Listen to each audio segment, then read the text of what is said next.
This summit is a gift to Putin. It projects him onto the world stage, gives him equal footing with the United States president, and as I said, legitimizes someone who's been indicted by the International Criminal Court for war crimes. The biggest concern is that this is setting up a situation where President Trump potentially endorses Putin's maximalist claims, and Zelensky is not even there to discuss the fate of his country. That is sphere of influence politics and is very, very dangerous.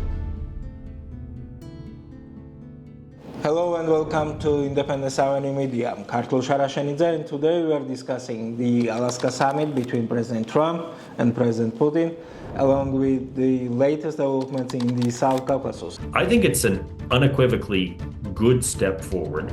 I am glad that the Trump administration has proposed a U.S. company to help with logistics on this transportation route. And so I congratulate them on that. I think it's excellent. And by the way, this whole agreement between Armenia and Azerbaijan is also a big blow to Russia because it puts the U.S. in a prominent position.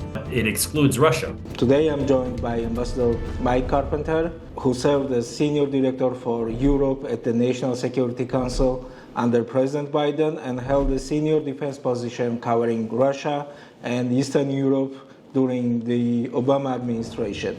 Before we begin, please subscribe to our channel, like and share our videos, and if you have any questions, feel free to comment below. Ambassador Carpenter, first of all, thank you so much for your time. And let me start with the upcoming meeting between President Trump and President Putin in Alaska, like once Russian territory, right? So could you please share your views on any symbolism you see in this location? And what are your expectations for this meeting? Well, first of all, I have tremendous concerns about this meeting in Alaska. Maybe not so much because it's Alaska and because of the symbolism. I think perhaps a little bit too much has been made of that angle. But I am deeply concerned that inviting President Putin to U.S. soil at a time when Russia is launching the most intense air attacks that is ever launched on Ukraine, especially on cities and on civilian objects like apartments, like kindergarten, schools, hospitals, elderly centers. This is legitimizing, in a sense, an indicted war criminal, someone who has been indicted by the International Criminal Court and is now being given not just a pass, but an invitation to the United States. And of course, this diminishes the pressure on Putin in terms of sanctions, in terms of other means of isolation, which we have done successfully for 3.5 years. We have isolated the Russian Federation diplomatically, politically, economically, not as effectively economically, but nevertheless, we have tried. And this is now sort of opening the aperture and, as I said, quasi-legitimizing what Putin is doing in Ukraine. And that is very unfortunate. Now, the symbolism of Alaska as a former Russian territory, of course, Russian nationalists are making a lot of hay out of this. There's billboards in Russia that say Alaska nasha, Alaska is ours. But that is the least of my concerns, frankly. The biggest concern is that this is setting up a situation where President Trump potentially endorses Putin's maximalist claims, and Zelensky is not even there to discuss the fate of his country. That is sphere of influence politics and is very, very dangerous. And there's many examples historically that we could cite: Yalta, Munich, many others. But it's very dangerous. So the principle, nothing about Ukraine without Ukraine, has been a cornerstone for Western diplomacy, right? So how do you see Ukraine's absence from the Alaska summit reflecting the current U.S. administration's priorities and strategy? Well, I think you're starting to see, based on yesterday's press conference, where President Trump again blamed President Zelensky for the start of the war, which is just incomprehensible and, of course, defies all the facts available to everyone, even if they don't closely follow Russia-Ukraine relations and the conduct of this war, I think 99% of the population on the planet understands that this was a violation of Ukraine's sovereignty by Russia and that the war was instigated by Russia. So after yesterday's press conference where those words were exchanged, I think there's a lot of apprehension about whether the United States and Russia will reach some sort of an agreement on a demand coming, of course, ultimately from President Putin, that Ukraine cede territories to Russia, and that that is the solution to ending the war, never mind the fact that there are no coherent security guarantees that have been articulated for Ukraine. So that is the fear. And I think Europeans are going to have to now devise a strategy for how to either prevent this from happening in the next 3.5 days by convincing President Trump through various phone calls that in fact he should return to the pressure track on Russia, which has been very reluctant to do, and sort of provide some of the perspective from Kyiv, or prepare for after the fact. What can Europeans do to support Ukraine in the absence of support from the United States? And here, the number one thing that they should be doing is seizing the $300 billion euro frozen assets, but that European leaders have been very, very reluctant to do, frankly, for reasons that are difficult to understand.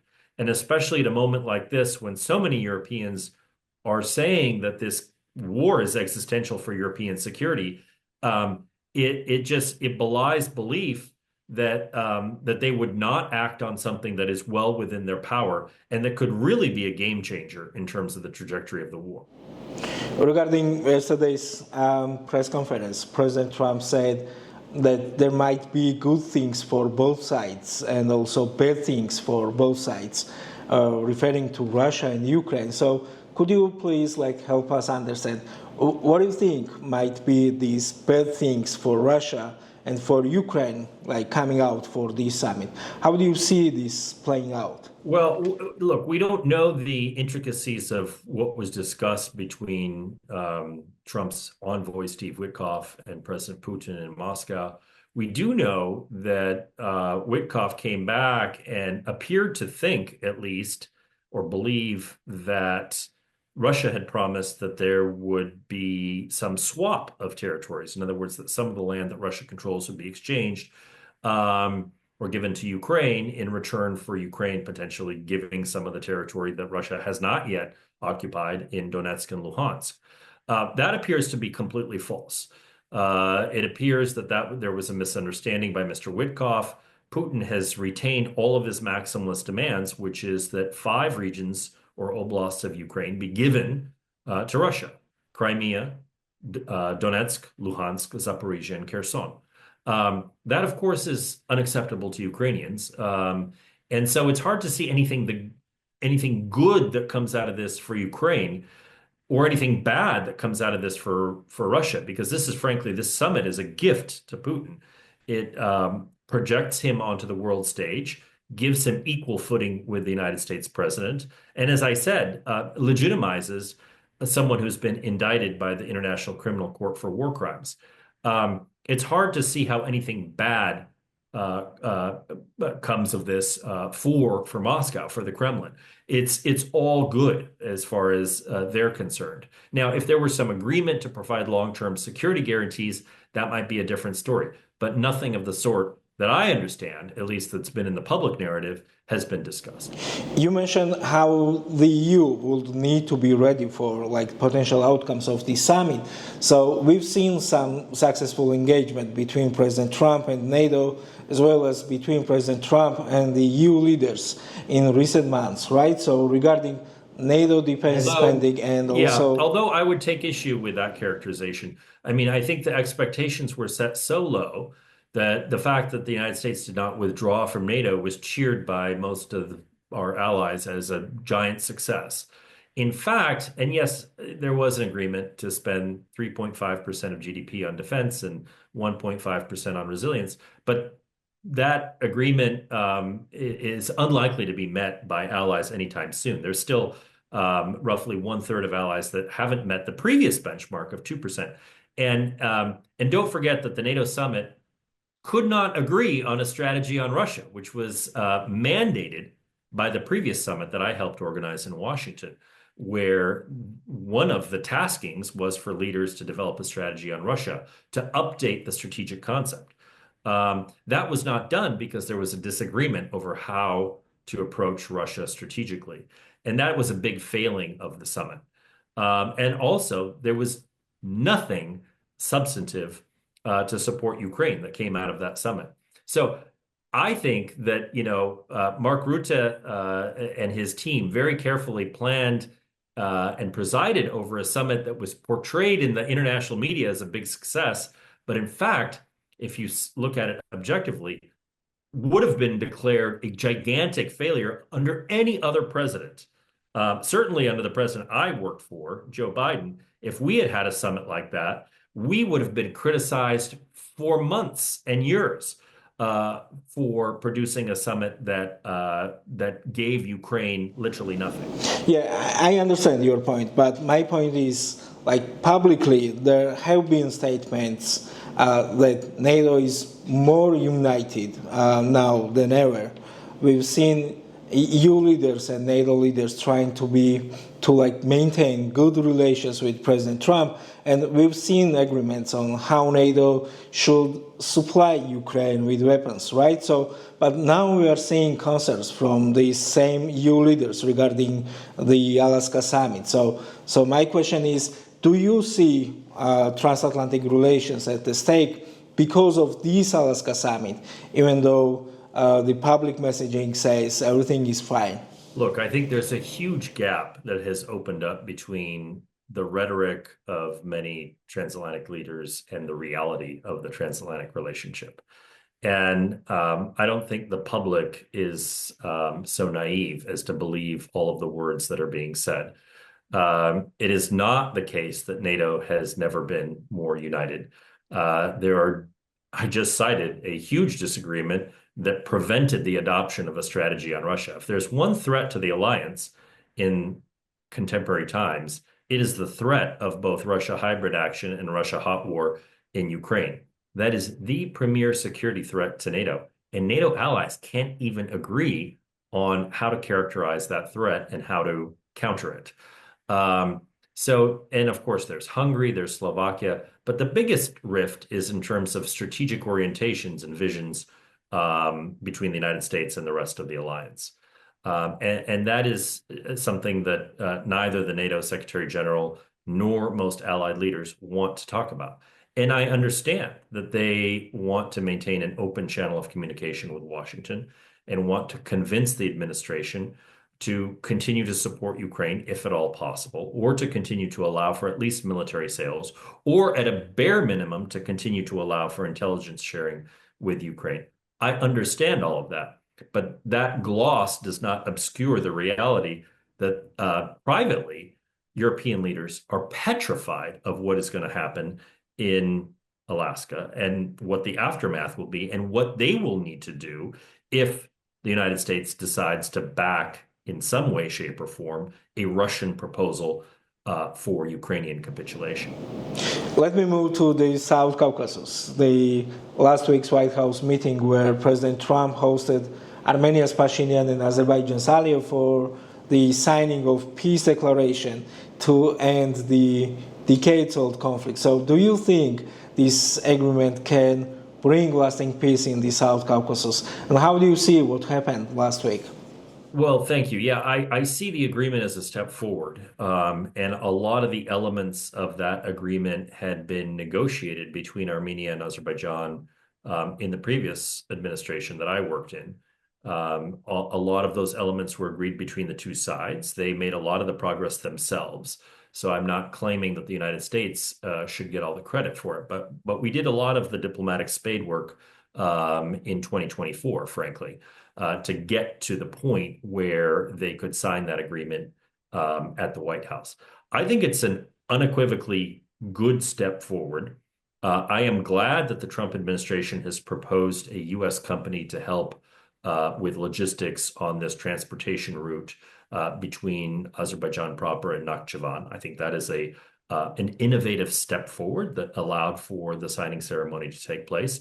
And so I congratulate them on that. I think it's excellent. What remains to be seen is whether the two sides can square Baku's demand that Armenia change its constitution. This is a longstanding demand from Azerbaijan, and frankly, it is going to take a long time because Armenia would have to implement a referendum. It would not be an easy process that could take place in a matter of months. Probably 2027 is the earliest that Armenia could change its constitution. And of course, if there is a referendum, there's no certainty that it would go the way that most analysts would like it to go, which is to endorse peace and to remove any potential tertiary statements that have been issued in the past, like, for example, in Armenia's Declaration of Independence, that might suggest territorial claims to Azerbaijan. So it remains to be seen whether that gets in the way of ratification of the agreement. So far, the agreement has been signed, but not ratified. So what do you think? How might the Trump route reshape the region's economic and strategic landscape? And what kind of U.S. presence would it establish in the region? Is this something new for you? This kind of U.S. engagement in the region? It's not entirely new. In a very different context and not exactly parallel, but when Russia was admitted to the WTO, there was an arrangement for a Swiss company to monitor transit of goods from Russia into Abkhazia and the rest of Georgia.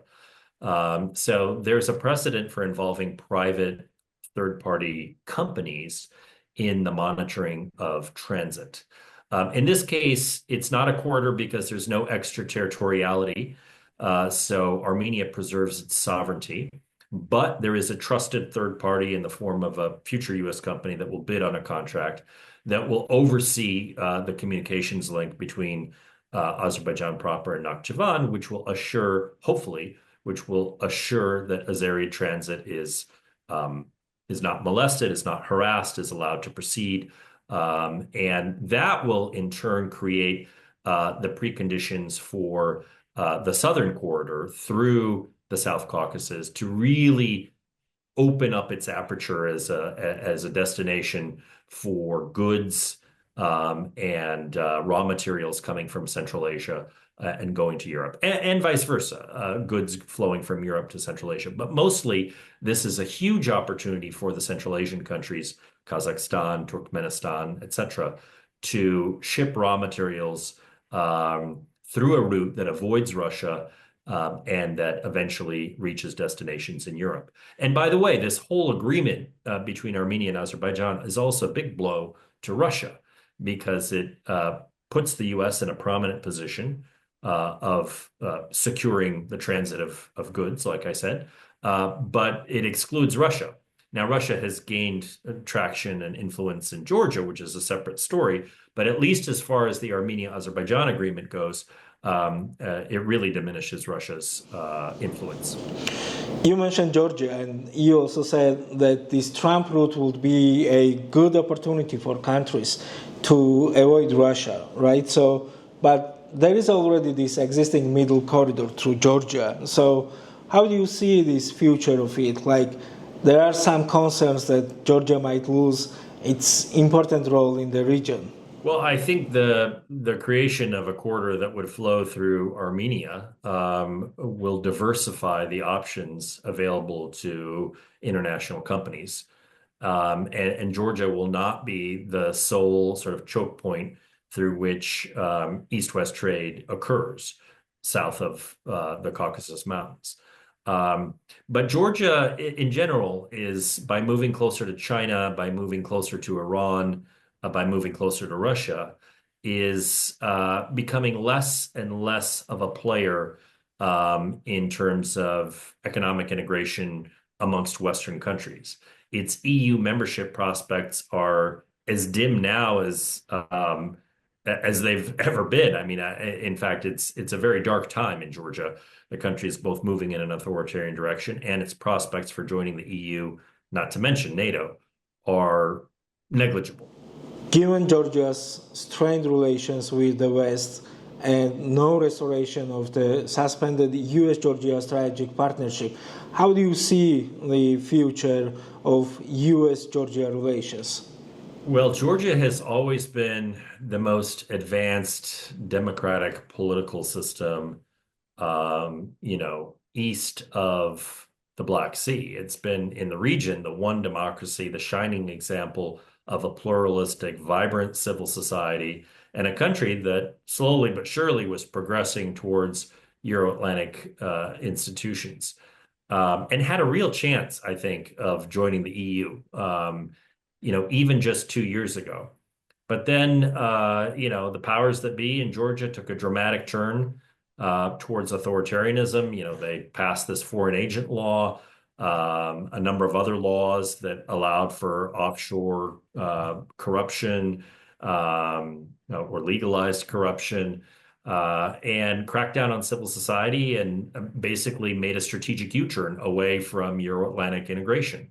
And that had its consequences. The U.S. canceled the strategic partnership. We imposed sanctions on some Georgian officials. The EU has followed suit.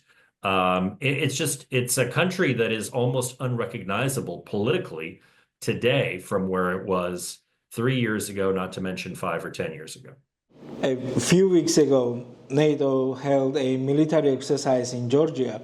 So last year, the DoD postponed it. So what does this shift indicate about Washington's policy toward Georgia, and how do you see it? Well, I was not involved in the decisions about this year's exercise, but what I know from various colleagues is that there was a decision to try to continue professional work between American and Georgian soldiers that should continue despite the politics that are clouding our overall relationship.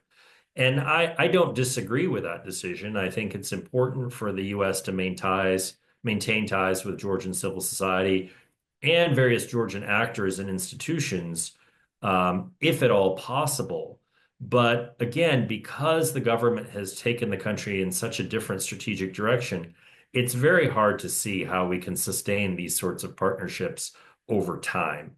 I think without a fundamental change in Georgia's strategic orientation, geopolitically and politically, it will be impossible for the United States to form a close partnership with that country, and the European Union for that matter as well. And I think that is deeply, deeply unfortunate because the country really was moving in progressing in a direction that made those chances and opportunities very bright.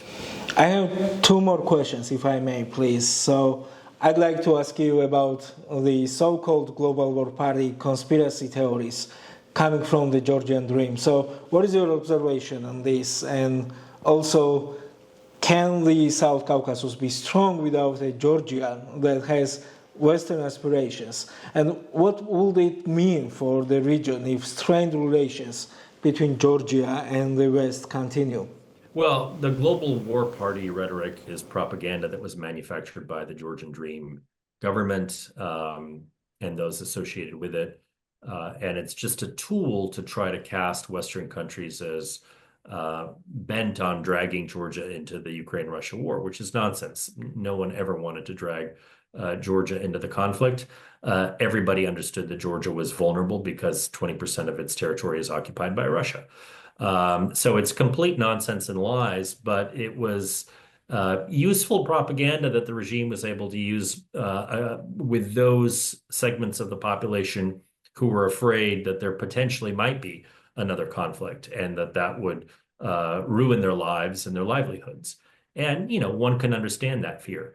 But the reality behind the propaganda has been a rapprochement with Russia that has resulted in far more Russian nefarious activity in Georgia than existed beforehand. And so I think we have to see this as a smokescreen that has allowed for Georgia and the Georgian government to get much closer to Moscow. That's the reality behind this. And then as far as, can the South Caucasus be complete without Georgia? Well, we're about to find out. But I can guarantee you that the United States and the EU are going to deepen relations with Armenia and with Azerbaijan, and Georgia is going to be left out. And so Georgia will have opportunities to do more business with Russia, but that's going to come at a cost. And Georgians really have to ask themselves if that's what they want for their future.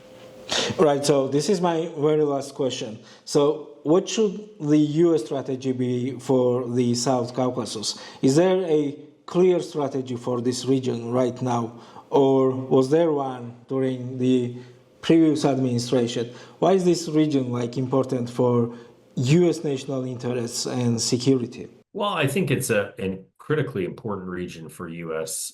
Interests. And, there have been various strategies over the years. I don't know that they have been successfully implemented, however.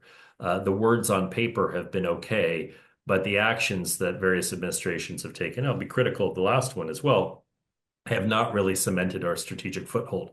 Now, we have an opportunity with this agreement between Armenia and Azerbaijan, so I think there's a lot of potential there. We have been talking to our ally Turkey about how to take advantage of this opening. And I think Ankara truly sees a dramatic geopolitical shift in Armenia that they would like to take advantage of as well to mend their ties with Armenia, de-isolate Armenia, which would, of course, bring prosperity and a modicum of security to the country, which would be welcome. And then the middle corridor would open up all kinds of opportunities for both Azerbaijan, Armenia, but also for Central Asia. Now, Georgia is in a different situation. So right now we have to sort of play defense a little bit in Georgia. But I think still holding out the hope that, Georgia made a dramatic U-turn approximately 2 years ago. They could make another dramatic U-turn in the future if the country's leadership deemed that that was in its interest. So, I think we need to put together the incentives, meaning sanctions on actors who are engaged in repression, and then potentially a positive vision for what might happen if some of this repression is reversed. Hope that future elections will lead to changes in how the country approaches its strategic orientation. Because right now, I think, it's not for me to say, it's for Georgians to say. But right now, it's on a road towards isolation and dependence on Russia and China. And that, that's a choice. But it's not a choice that I think many Georgians would accept willingly if they knew that that's where the country is headed. Well, thank you so much again, Ambassador Carpenter. It was a great honor to have you with us today. Thank you. My pleasure. Thanks so much.